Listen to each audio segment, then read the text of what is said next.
نحمده ونستعينه ونستغفره ونؤمن به ونتوكل عليه ونعوذ بالله من شرور أنفسنا ومن سيئات أعمالنا من يهدي الله فلا مضل له ومن يضلله فلا هادي له وأشهد أن لا إله إلا الله وحده لا شريك له وأشهد أن محمدا عبده ورسوله الذي أرسله بالحق بصيرا ونذيرا وداعيا إلى الله بإذنه وسراجا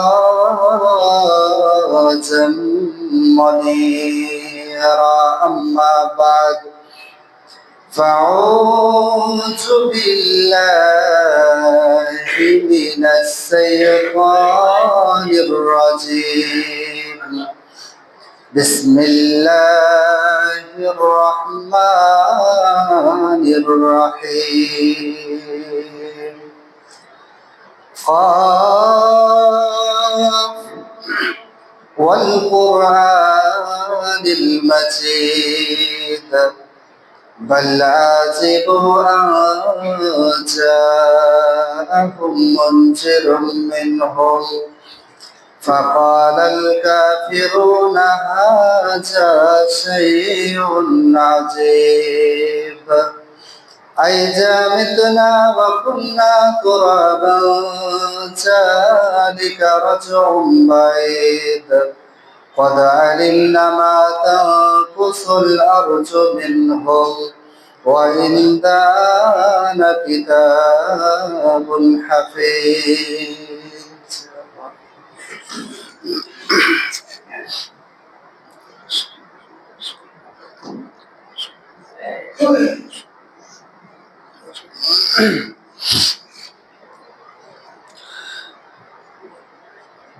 نحمده ونصلي على رسوله الكريم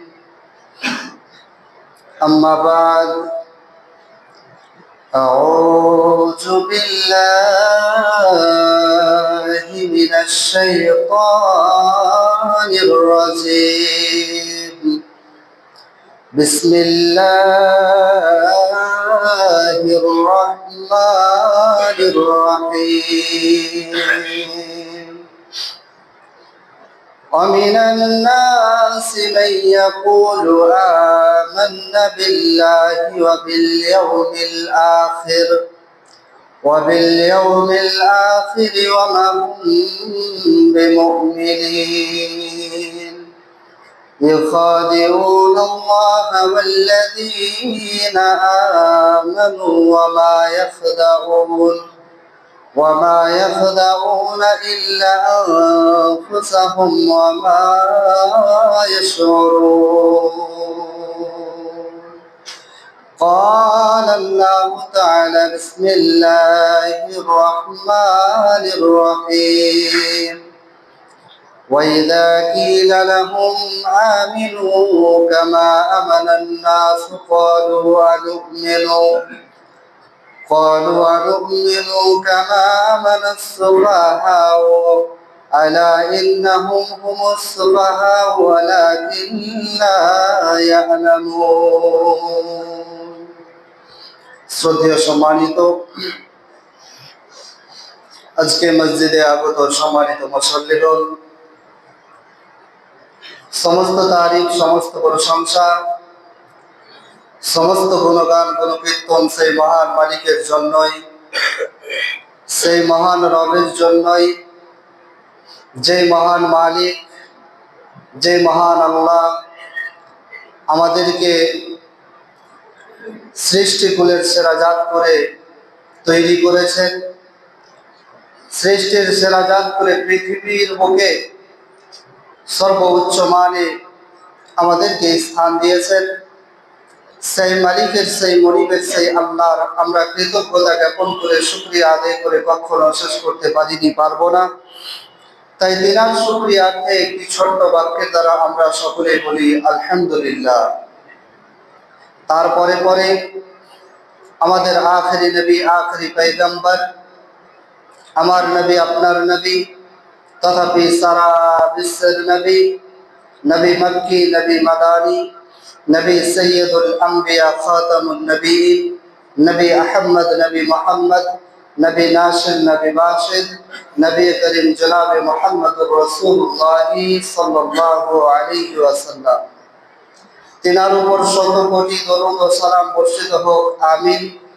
আল্লাহুম্মা সাল্লি আলাইহি, আল্লাহুম্মা বারিক আলাইহি। সম্মানিত মুসল্লিগণ, আজকে আমি যে বিষয়বস্তুটি নিয়ে দণ্ডমানিত হয়েছি, সেই বিষয়ের নাম হচ্ছে মুনাফিক। আজকের বিষয়ের নাম হচ্ছে মুনাফিক। মুনাফিকের পরিচয় কি? মুনাফিক দেখতে কেমন? মুনাফিকের বৈশিষ্ট্য কি? মুনাফিকের চলাফেরা কেমন? এইগুলো নিয়ে আমি আমার কিছু আলোচনা রাখবো, যদি আমার মালিক আমাকে তৌফিক দেন, তো আমার তৌফিক ইল্লা বিল্লাহ। সর্বপ্রথম পয়েন্ট হচ্ছে মুনাফিক এমন একটা সেন্টেন্স, এমন একটা বাক্য, এমন একটা কথা। আমাদের কিছুদিন আগে আমাদের মাঝে একটা ভাইরাস এসেছিল, যার নাম আমরা সবাই জানি, করোনা ভাইরাস। জি, এটার সাথে আমরা সবাই অবগত, আমরা জেনে আছি যে একটা ভাইরাস এসেছিল, করোনা ভাইরাস। এটাতে আক্রান্ত হলে মানুষ মারা যেত, আর মারা যাওয়ার পরে জান্নাতে যাবে না জাহান্নামে যাবে এর কোনো গ্যারেন্টি নেই। কারণ সে যদি ভালো মানুষ হয় তাহলে সে জান্নাতে যাবে, আর খারাপ মানুষ হলে সে জাহান্নামে যাবে। কিন্তু এই মুনাফিক এমন একটা ভাইরাস, মুনাফিক এমন একটা ভাইরাস যে এই ভাইরাসে যে আক্রান্ত হয়েছে, এই ভাইরাসে যে আক্রান্ত হয়ে মারা যাবে, এই ভাইরাসে আক্রান্ত হয়ে মৃত্যুবরণ যে করবে, সে জান্নাত আর জাহান্নাম নয়, ডাইরেক্ট বিনা হিসাবে জাহান্নামে যাবে। বিনা হিসাবে সে জাহান্নামে যাবে, তার কোনো হিসাব হবে না। তাহলে করোনা ভাইরাসের চাইতেও মারাত্মক ভাইরাস হলো এই মুনাফিকের ভাইরাস। আমরা মুনাফিক চিনব কি করে? পৃথিবীর বুকে তো অনেক মানুষকে আমরা দেখি, যাদেরকে দেখতে লাগে বড় সুন্দর, দেখতে লাগে মানুষের মতো। আমরা একটা জিনিস ভেদাভেদ যখন করতে যাই তখন বুঝতে পারি যে এটা হিন্দু, এটা মুসলিম, এটা বৌদ্ধ, এটা খ্রিস্টান, এটা জৈন, এটা ডোম, এটা চামার। এইভাবে আমরা এক এক করে ধর্মগুলোকে, জাতগুলোকে আলাদা করে দিই। কিন্তু এই মুনাফিকের জাতটা আমরা কি করে চিনব? এদের সাথে আমরা পরিচয় কি করে হব? এদেরকে আমরা চিনব কি করে? এরা থাকে কোথায়? যে এরা কোনো হিন্দুর ভিতরে থাকে না, এরা কোনো বৌদ্ধ, খ্রিস্টান, জৈন এদের ভিতরে থাকে না। তারা তো এমনিতেই মুশরিক, তারা তো এমনিতেই কাফের। তাহলে এরা থাকে কোথায়? এরা থাকে মুসলমানদের ভিতরে। এরা থাকে মুসলমান শুধু নয়, এরা থাকে ইমানদারের ভিতরে। শুধু ইমানদার নয়, এরা থাকে মসজিদের ভিতরে। শুধু মসজিদে নয়, এরা থাকে মসজিদের প্রথম কাতারে। তাই নয়, এদেরকে দেখতে লাগে বড় সুন্দর। এদেরকে দেখতে লাগে বড় সুন্দর। এদেরকে আপনি চিনতে পারবেন না, দেখতে লাগবে এত সুন্দর যে মনে হবে এর চাইতে বড় ইমানদার, এর চাইতে বড় মুত্তাকিন, এর চাইতে বড় পরহেজগার আর পৃথিবীর মাটিতে একটাও নেই। কিন্তু ও বড় নিমকহারাম, ও বড় মুনাফিক, ও জাহান্নামে ডাইরেক্ট। আল্লাহর নবী জনাবে মুহাম্মদুর রাসূলুল্লাহ সাল্লাল্লাহু আলাইহি সাল্লাম ওই মানুষটাকে ডাইরেক্ট জাহান্নামী ঘোষণা করেছে। আমরা বড় বড় কাফেরদের কথা খুব ভালোভাবে অবগত আছি। নমরুদ, ফেরাউন, সাদ্দাত, উতবা, সাইবা, এদের সাথে আমরা পরিচিত আছি। যারা কাফের ছিল, মুশরিক ছিল, বেদাইন ছিল, তারা জাহান্নামে যাবে। এই জাহান্নামের ভিতরে আল্লাহ সুবহানাহু ওয়া তাআলা এক একটা মানুষকে এক একটা কোয়ালিটিতে এক এক রকম ভাবে জাহান্নামে শাস্তি দেবেন। কিন্তু এই মুনাফিকদের শাস্তি কিভাবে হবে? জাহান্নামের ভিতরে এই উতবা, সাইবা, ফেরাউন এরা থাকবে জাহান্নামের উপরে, এরা থাকবে জাহান্নামের উপরে। কিন্তু এই মুনাফিকেরা কোথায় থাকবে? এই মুনাফিকেরা থাকবে জাহান্নামের একেবারে নিম্ন তলস্থলে। এদের জায়গা হবে একেবারে তলস্থলে, জঘন্য থেকে জঘন্যতম জায়গাতে এদের জায়গা হবে, স্থান হবে এই মুনাফিকদের। তাহলে এখান থেকে আমরা বুঝতে পারলাম যে মুনাফিক নমরুদের চাইতেও খারাপ, মুনাফিক সাদ্দাদের চাইতেও খারাপ, মুনাফিক উতবা, সাইবা এদের চাইতেও খারাপ, মুনাফিক ফেরাউনের চাইতেও খারাপ। তাহলে মুনাফিক কে? চলুন আমরা এক এক করে আমরা জেনে নিব, এক এক করে আমরা মুনাফিকগুলোকে চিনে নিব, এক এক করে এই জাহান্নামের আগুন থেকে। যদিও আমি এই কথাগুলো বলছি, কিন্তু তার আগে ক্ষমা চেয়ে নিচ্ছি। তার আগে একটা কথা বলছি कि मुझे मंजूर नहीं है कि मैं किसी का शिकायत करूं, कि मुझे मंजूर नहीं है कि मैं किसी का शिकायत करूं, लेकिन बात पे बात आ जाए तो मैं क्या करूं। আমার ইচ্ছা নেই যে আপনাকে আমি টার্গেট করে কোনো কথা বলি, কিন্তু কথাই কথাই যদি আপনার কথা চলে আসে তাহলে আমি কি করব? কোরআন হাদিসের কথা বলছি, এখানে যদি আপনাকে লেগে যায় তাহলে আমার কিছু করার নেই। কোরআন হাদিস সম্মত আপনার সাথে আমি আলোচনা করছি। আপনি এক এক করে এই নিয়মাবলীগুলো 15টা বৈশিষ্ট্য বলবো, মুনাফিকের 15টা বৈশিষ্ট্য। একটু কানটা খাড়ো করে শুনবেন, এগুলো মিস করিয়েন না, আপনারই কাজে আসবে। 1 নম্বর, এরা ডাবল ফেস পার্সোনালিটি, মানে এরা দুমুখ সাপ। সাপ দেখেছেন? দুমুখ সাপ। মুনাফিকের প্রথম 1 নম্বর বৈশিষ্ট্য হলো এরা দুই ধারে কথা বলে, এরা দুমুখে কথা বলে। যেই দিকে পানি গড়ে সেই দিকে তারা ছাতা গড়ায়। কোন দিক ভালো আর কোন দিক খারাপ তারা সেটা বিবেচনা করে না।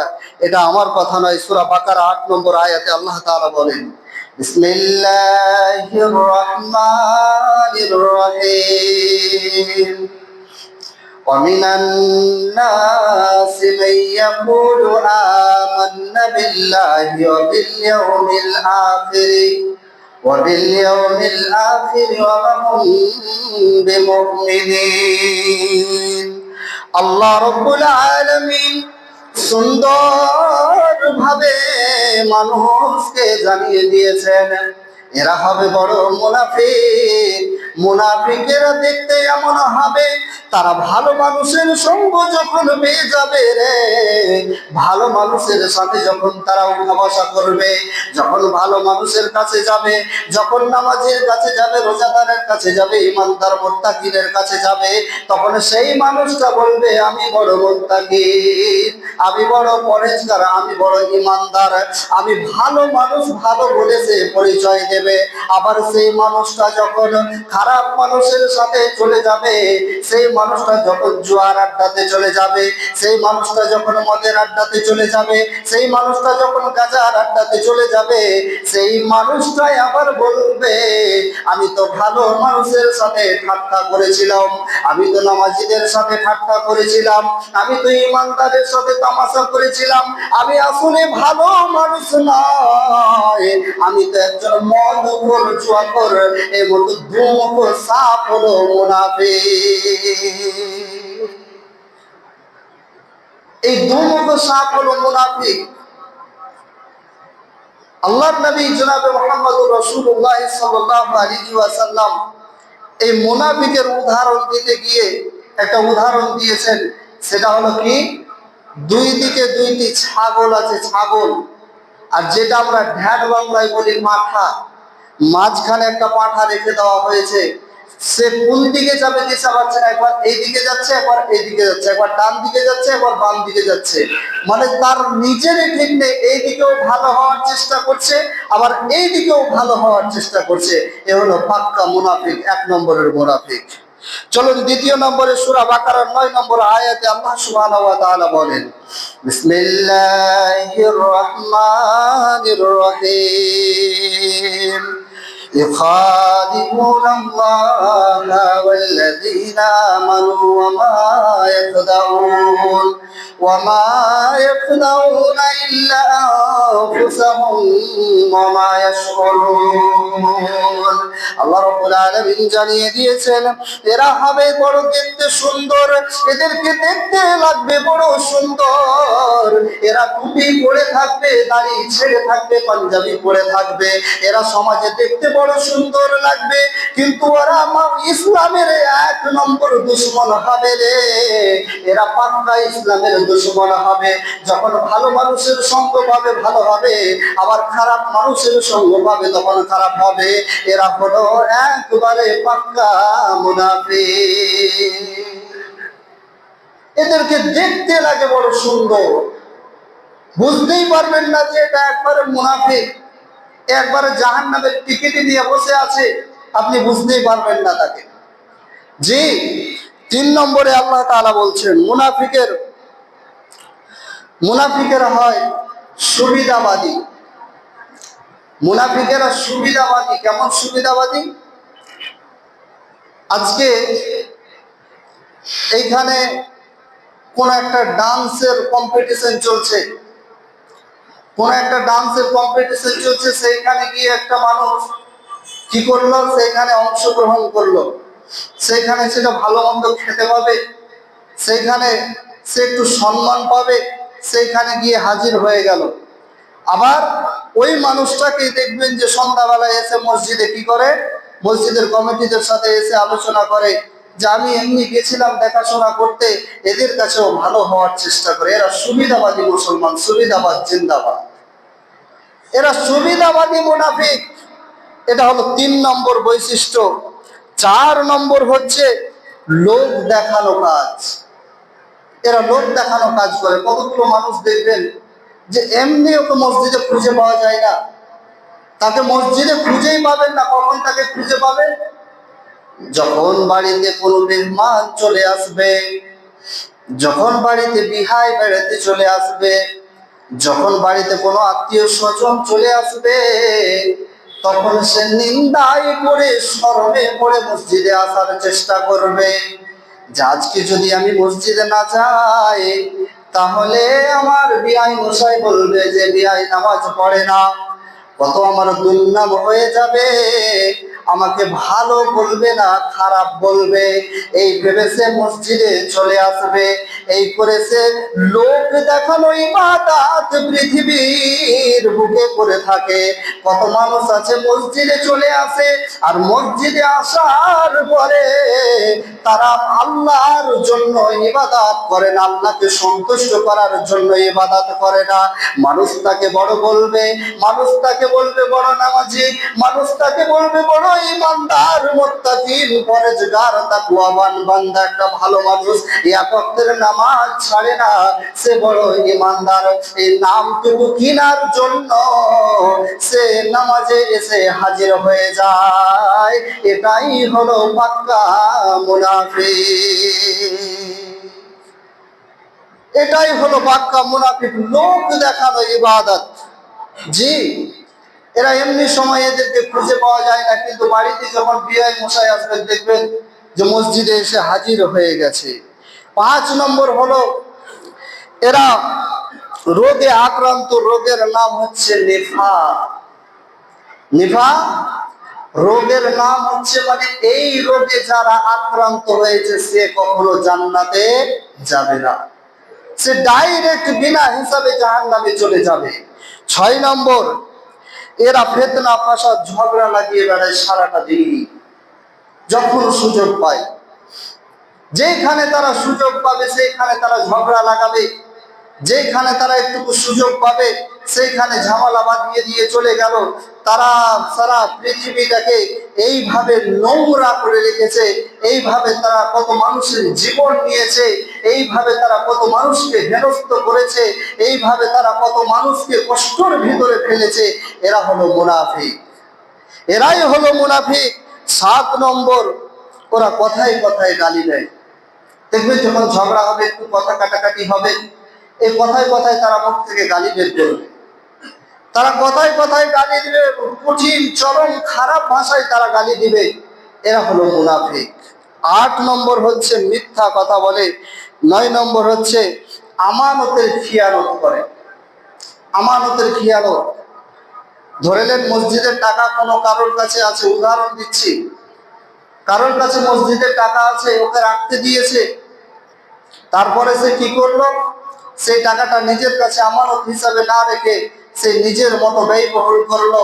সত্তারের টাকা আমানত রেখেছে, রাখতে দিয়েছে, মানুষের টাকা, 5 জনের টাকা, সেই টাকা নিজের কাছে রাখতে দিয়েছে, সেই টাকা কি করছে, নিজের কাছে ব্যয়বহুল করছে, নিজের কাছে খরচা করছে, যেইভাবে ইচ্ছা সেইভাবে চালাচ্ছে। আবার তখন যখন ওর মন হবে তখন সে গ্রামের মানুষকে, সন্তানের মানুষকে, পাড়ার মানুষকে সে টাকা বুঝিয়ে দেবে যখন আর ইচ্ছা হবে। এটা হলো আমানতের খিয়ানত। আমানতের খিয়ানত করা হলো মুনাফিকের কাজ, এটা হলো পাক্কা মুনাফিক। 10 নম্বর হচ্ছে ওয়াদা করলে ওয়াদা ভঙ্গ করে। ওয়াদা করলে ওয়াদা ভঙ্গ করে। সে কোনো কথা বলেছে যে আমি এই কাজটা করবো ইনশাআল্লাহ, আর করার পরে যখন সময় হয়ে যায়, যখন সেই কাজের টাইম হয়ে যায়, তার কোনো আর গুরুত্ব থাকে না, সেই কাজটাকে আর ইম্পর্টেন্ট মনে করে না, সেই কাজটাকে মানে অবহেলায় হেলায় ফেলায় পার করে দেয়। এটা হলো মুনাফিকের পরিচয়। 11 নম্বর হচ্ছে, 12 নম্বর হচ্ছে তারা হয়ে থাকে একেবারে খুনসুটে, হিংসুটে, তাদের ভিতর বড়ই খারাপ, তারা মানুষকে সহ্য করতে পারে না, মানুষকে সহ্য করা তাদের হয়ে যায় কষ্টদায়ক। মানুষকে দেখলে মনে হয় তাদের গা জ্বলে যায়, তাদের গায়ে আগুন লেগে যায়। 11 নম্বর হচ্ছে যে তারা আলেমদের পিছনে লাগে।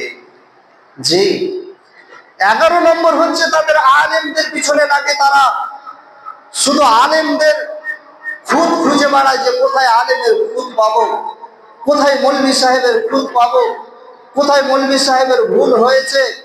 শুধু দেহিনের মতো দেখে থাকে যে মৌলভী সাহেব বাড়ি গেল কিনা, শুধু দেখে থাকে যে মৌলভী সাহেব কোনো ভুল করলো কিনা, মৌলভী সাহেব এই রাস্তা দিয়ে এলো তো এই রাস্তা দিয়ে গেল কেন। শুধু ইমামের পিছনে তারা দিন রাত লেগে থাকে, ইমামের পিছনে তারা দিন রাত লেগে থাকে। একটা হাদিস আজকে জেনে নেন, আজকে একজন আলেমকে আপনি অপমান করছেন মানে আপনি আল্লাহ রসুলকে অপমান করছেন। আজকে আপনি একজন আলেমকে অপমান করছেন মানে আজকে আপনি একজন আলেমের খুদ খুঁজে বেড়াচ্ছেন, মানে আপনি আজকে একজন আলেমের দুর্নাম গিয়ে বেড়াচ্ছেন, মানে আল্লাহ রসুলকে আপনি অপমান করছেন। কেন?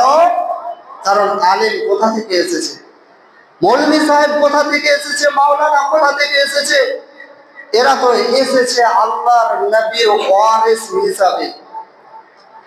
আল্লাহর নবীর ওয়ারিস, ওয়ারাসাতুল আম্বিয়া, নবীর রাসূল হলো আলেম। আর এই আলেমের খুদ খুঁজে বেড়াচ্ছেন মানে আপনি নবীর বড় দুশ্মন, আপনি নবীকে ঘৃণা করেন, আপনি নবীকে তুচ্ছ মনে করেন, আপনি নবীকে ভালোবাসেন না। আর নবীকে ভালোবাসেন না মানে আপনি আল্লাহকে ভালোবাসেন না। নবীকে ভালোবাসেন না মানে আপনি আল্লাহকে ভালোবাসেন না।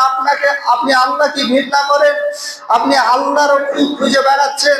আপনি আল্লাহকেও এরকম একটা মানুষ আল্লাহর খুদ খুঁজে বেড়াতে বেড়াতে, ঘটনা হয়তো আপনারা শুনেছেন যে বট গাছের তলাতে বসে আছে, আর বট গাছের তলাতে বসে থাকা অবস্থায় উপর দিকে তাকিয়ে বলছে যে আল্লাহ বড় ভুল করে দিয়েছে। বলছে যে আল্লাহ বড় ভুল করে দিয়েছে। বলছে কেন? বলছে এত বড় বটের গাছে এই ছোট ছোট আল্লাহ ফল দিয়েছে, আল্লাহ ভুল করে দিয়েছে। যখন একটু রেস্ট নিয়েছে, আর রেস্ট নেওয়ার পরে উপর থেকে একটা ফল তার নাকের উপরে পড়েছে, তখন সে বুঝতে পেরেছে যে আল্লাহ ঠিকই করেছে। বলছে কেন এতক্ষণে ঠিক হয়ে গেল? বলছে কুমড়ার গাছে যদি, লাউয়ের গাছে যদি, কদুর গাছে যদি এত বড় বড় ফল হয়, আর সেই ফলটা যদি আল্লাহ এই গাছের উপরে দিয়ে দিত, তাহলে সেই লাউটা, সেই কুমড়াটা আমার নাকের উপরে পড়ে আমার কত ক্ষতি হয়ে যেত। আজকে আমি বেঁচে গেছি, আল্লাহ বড় ঠিকই করেছে। তো খুদ আল্লাহ সুবহানাহু ওয়া তাআলারও ভুল ঘুরে বেড়াচ্ছে, মানুষ খুঁজে বেড়াচ্ছে। এত মানুষ আমরা নিচে নেমে গেছি। তো আপনাকে আমি এতটুকুই অনুরোধ করব যে আপনি একটা আলেমের খুদ না ঘুরে বেরিয়ে, আপনি একজন আলেমকে অপমান না করে, একজন আলেমকে অপবাদ না দিয়ে আগে আপনি নিজেকে ঠিক করুন, সেটাই বেটার হবে। কারণ আলেমের সাথে লেগে আপনি পারবেন না। আলেম কবি ইধার হে তো কবি উধার হে। আপনার এখানে মন হলে আছে, না হলে আবার কোথায় যাবে, আবার কেউ আসবে, এইভাবে চলে যাবে। কিন্তু আপনার জিন্দেগিটা বেকার হয়ে যাবে, আপনার জিন্দেগিটা বেকার হয়ে যাবে। কারণ আপনি আল্লাহর রাসূলকে অপমান করছেন, আপনি আল্লাহকে অপমান করছেন। আপনি আল্লাহ রাসূলকে অপমান করা মানে আপনার জিন্দেগি বেকার আছে। আপনি শুধু 60 বছর, 70 বছর, 80 বছর, 90 বছর ধরে ইবাদত করে করে করে করে আপনার মাথায় কালো দাগ ফেলে দেন না কেন, আপনার কোনো লাভ হবে না, আপনার কোনো লাভ হবে না। তো বলছিলাম মুনাফিকের পরিচয় 13 নাম্বার, 14 নাম্বার, এরা মুসলমানদের বিপদে খুশি হয়। মুসলমানদের বিপদে এরা খুশি হয়। যখন মুসলমানরা কোনো বিপদে পড়বে, তারা বড় খুশি হবে, মনে মনে আনন্দিত হবে, তারা বাহবা জানাবে যে যা হয়েছে ভালো হয়েছে। এরা মুসলমানের বড় দুশ্মন। 15 নম্বর হচ্ছে তারা নিজেকে খুব চালাক মনে করে।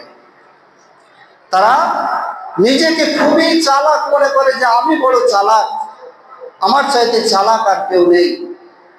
আমি এখানে ঝগড়া লাগাচ্ছি, এখানে ওর গীবত করছি, আমি এখানে ফাসাদ করছি, আমি এটা করছি, আমি ওটা করছি, আমি বড় চালাক। কিন্তু আসলে চালাক নয়। কারণ আপনাকে আজকের একটা কথা বলি যে আপনি যতই চালাকি করেন, বাহাদুরি করেন, শুধু দুনিয়াতেই, দুনিয়ার মানুষের কাছে, আল্লাহর কাছে নয়। আল্লাহর কাছে আপনি চালাকি করতে পারবেন না। আপনি যা কিছু করবেন, রাতের অন্ধকারে, দিনের আলোতে, প্রকাশ্যে, গোপনে, যত কিছু করবেন, আপনার দুই দিকে 2টি সিসি ক্যামেরা লাগা আছে, যারা এক এক এক এক করে নোট করতেই আছে। সকাল থেকে নিয়ে বৈকাল পর্যন্ত, বৈকাল থেকে নিয়ে আবার সকাল পর্যন্ত 2জন ফেরেশতা আপনার পিছে লেগেই আছে, আপনার পিছে লেগেই আছে। আপনি যেমন মানুষের পিছে লেগে আছেন, তো আপনার পিছেও ফেরেশতা লেগেই আছে। আপনি করেন না মানুষের বিপদ কত করছেন, আপনি করেন না আলেমের পিছে কত লাগছেন, আপনি যাই করেন না কেন, যতই মুনাফিকি করেন না কেন, আপনার পিছনে 2টা সিসিটিভি লাগা আছে। এই সিসি ক্যামেরা সেই দিন আল্লাহ রাব্বুল আলামিন কাল কিয়ামতের মাঠে ময়দানে মাশারে, আজকে যেমন এলসিডি টিভি আপনি বাড়িতে পুষে রেখেছেন, যে এলসিডি টিভিতে আপনি সুন্দরভাবে ভিডিও দেখতে পাচ্ছেন, কাল কিয়ামতের মাঠে ময়দানে মাশারে আপনি আল্লাহ রাব্বুল আলামিনের কাছে এই কাজগুলোকে বলবেন যে রব্বুল আলামিন, আমি এইগুলো করিনি, আমি এই পাপের কাজগুলো করিনি, আমি এই খারাপ কাজগুলো করিনি। সেই দিন কিয়ামতের মাঠে কোটি কোটি মানুষের সামনে সিসিটিভি ক্যামেরা চালু করে দিবে, এলসিডি চালু করে দিবে, রিমোট চেপে দিবে। সেই দিন সবার সামনে আপনার কুকর্মগুলো ভেসে উঠবে। সেই দিন আপনার কিছুই করার থাকবে না। সেই দিন আপনি না বলতে পারবেন না, সেই দিন আপনি না বলতে পারবেন না। সেই দিন আপনি আপনার করা কুকর্মগুলোকে আপনি বলতে পারবেন না যে আমি এগুলো করিনি। তাই আজও আল্লাহ সুবহানাহু ওয়া তাআলা আপনাকে সময় দিয়ে রেখেছে। আজও আল্লাহ তাআলা আপনার মতো হতভাগাকে, আমার মতো হতভাগাকে টাইম দিয়ে রেখেছেন। চাইলে নিজের জীবনটাকে শুধরাতে পারবো, চাইলে এই মুনাফিকি থেকে আমরা বাঁচতে পারবো। এই মুনাফিকি একটা জঘন্য কাজ, মুনাফিক এত জঘন্য কাজ, মুনাফিক এত জঘন্য কাজ যে জাহান্নামের উপরের স্থলে আপনার কাজ, আপনার জায়গা হবে না। জাহান্নামের একেবারে নিচে নিম্ন তলে চলে যাবেন, যেখানে সবচাইতে জঘন্যতম আযাব হয়, যেখানে সবচাইতে নোংরা আযাব হয়, যেখানে সবচাইতে কষ্টদায়ক, যেখানে সবচাইতে বেদনাদায়ক দর্দনাক আযাব হয়, সেই জায়গাতে আল্লাহ সুবহানাহু ওয়া তাআলা আপনাকে স্থান দিবেন, সেই জায়গাতে আপনাকে জায়গা দিবেন। আল্লাহ রাব্বুল আলামিনের কাছে পরিশেষে দোয়া করি, রব্বুল আলামিন আমরা এখনো এই পৃথিবীর বুকে হতভাগাগুলো অনেক মানুষ বেঁচে আছি মুনাফিক হয়ে, এই মুনাফিকি আমাদের কাছ থেকে দূর করে দিয়ে আমরা যাতে করে এইগুলো ভুলে গিয়ে আমরা সুন্দরভাবে তওবা করে তোমার পথে ফিরে আসতে পারি। সকলে বলুন আমিন। اللهم صل على محمد وعلى ال محمد كما صليت على ابراهيم وعلى ال ابراهيم انك حميد مجيد. اللهم بارك على محمد وعلى ال محمد كما باركت على ابراهيم وعلى ال ابراهيم انك حميد مجيد. سبحان ربك رب العزة عما يصفون وسلام على المرسلين والحمد لله رب العالمين.